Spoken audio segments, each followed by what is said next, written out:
Expect McGurk's Irish Pub to be packed this Saturday with plenty of options for those celebrating St. Patty's Day, including this shepherd's pie and, of course, Irish coffee. Your home library in Johnson City is holding raffles for Reading Awareness Day, and parents can post pictures online of their kids reading, tagging the library so they can get reposted on social media. But it's not the only library participating in the day. Broome County Public Library is also pushing people to read as it holds many programs for members of the Southern Tier to get involved. Binghamton Fire Department has a bunch of new updated amenities, including a new kitchen, a lounge area with a flat-screen TV, a state-of-the-art exercise room, and 11 new bunk bays for firefighters to get their sleep. Students at today's Save a Life tour get a real-life experience of what it's like to drive impaired, as this simulator creates delayed reactions as kids try and navigate the roads. Harper's Ferry began all the way back in 1973, designed to help stop drug issues on campus.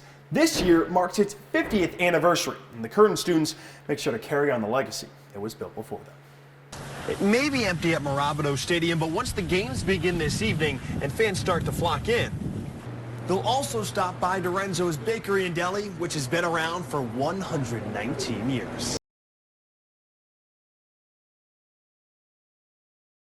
Thanks, Scott and Caitlin. Happy Valentine's Day to everyone at home. I'm sure both of you remember your college days at Syracuse and Oswego State. And for some, college is where they find the love of their life. I talked to a few couples who found their special someone during those years and how Binghamton University brought them together. It really feels like we're celebrating down south tonight for the holiday. And in Binghamton, it all started in a small garage 29 years ago. Teens, as Dane Richardson joins us here in the studio to tell us how local high schoolers got the feel of what it's like to be distracted behind the wheel. Dane. Thanks, Scott and Caitlin. That's right. Today, Save a Life tour went down to Shenango Valley High School to stress the importance for young drivers practicing safe habits behind the wheel by showing them what will happen if they don't. Students had the chance to get behind the wheel twice. One where there was a fake phone you had to look down and text every 15 seconds, while the other was a virtual reality simulator that had delayed reaction times to show kids what it would look like and feel like to drive impaired. According to the CDC, 9% of car crash fatalities for drivers aged 15 through 20 are distracted at the time of the crash. For some that already have their driver's license, this may be information they have heard plenty of times before, but the reminders only prove that the problem is still there. Thanks, Caitlin. Tonight feels more than just cold and windy. The wind's really picking up in Johnson City as kids had the day off from school and parents had to break out, yes, the shovels and the snow blowers. And listen, shoveling in this type of weather, it can actually be great exercise, but people need to remember to do it with caution. Dane Richardson joins us in the studio to share some of the feelings of Binghamton University's community. Dane.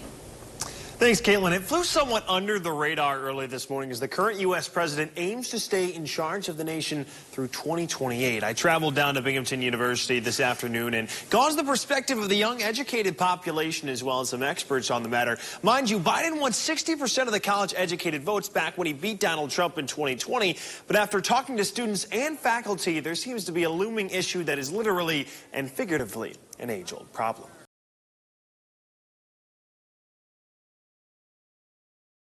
Yeah, Dane Richardson joins us here in studio to show us how one hospital system is really making their presence felt. Dane? Thanks, Scott and Caitlin. United Health Services is taking part in National Nurses and Hospital Week as they try and make a small difference in lives whose work affects so many. Thank you very much. Enjoy. Serving them because they serve us. United Health Services is showing its appreciation for healthcare workers by giving out free lunches at sites around the Southern Tier this week. Tony Nash has been a nurse for almost 4 decades, 39 years to be exact, and knows that these type of events keep everyone connected. And now that we're all being able to come back together as a team and a family, I think morale is definitely improving. May 6th to May 12th marks Nurses Week, and UHS is holding barbecues and ice cream trucks across various locations all week. Those in charge know how crucial it is to recognize healthcare workers, especially since the COVID-19 pandemic. Just think about the last 3 years of the pandemic and everything that our folks have done every single day on the front lines. And we're really pleased to see the pandemic winding down and going into a different phase. But our people have, committed themselves to caring for patients. Today's barbecue was served at the Binghamton General Hospital, and those that work there and at other sites at UHS know that their efforts do not go unnoticed. Whenever you are out in the community and somebody asks you what you do for a living and you say that you're a nurse or that you work in healthcare, the immediate response is thank you. Aside from barbecues and ice cream trucks, UHS is holding a number of other events to show their appreciation. So we're having all kinds of events this week, chair massages, and we had therapy dogs last night at Wilson, and just all kinds of things that we can do to say thank you. It was a very friendly, positive environment when I visited Binghamton General Hospital today. Karen just mentioned Wilson. Well, that's where the barbecue will be tomorrow in Johnson City from 11 a.m. to 2 p.m. and 4 p.m. to 7 p.m. for dinner. Scott, Caitlin.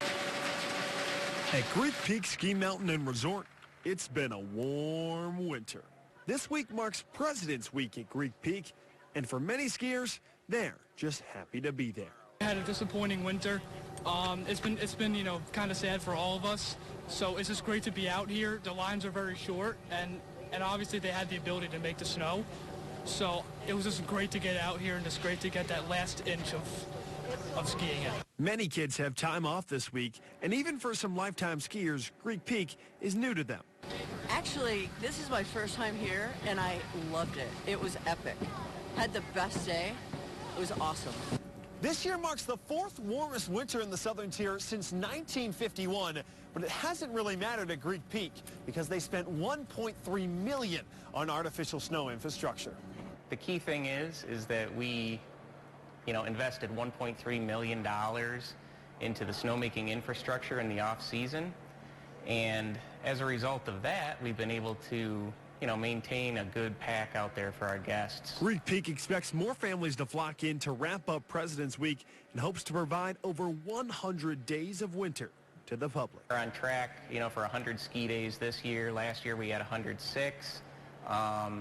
And because we started a week early, we may end up around 115 ski days this year. Despite the lack of snow, the slopes are still running strong. Reporting in Cortland, I'm Dane Richardson, 12 News.